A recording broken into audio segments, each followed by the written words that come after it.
خب بچه ها رفتیم سراغ آموزش. شما بچه ها کانال تلگرام رو میتونید از دیسکریپشن بگیرید لینکشو و میتونید از کامنت ها هم بگیرید.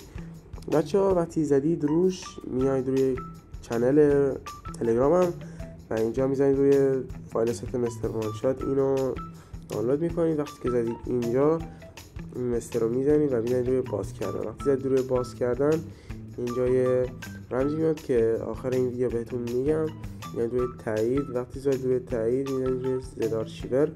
وقتی که زدید روی زد آرشیور اینجا یه صحنه اینجوری بهتون معرفی میشه که اینو میتونید تا آخر بزنید و روی این بزنید.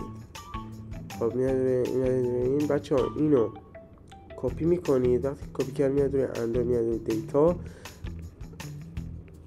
و فایل فریفایر رو پیدا میکنید. اینه فایل فریفایر، همینه. وقتی روش زدین با همچین صحنه مواجه میشید.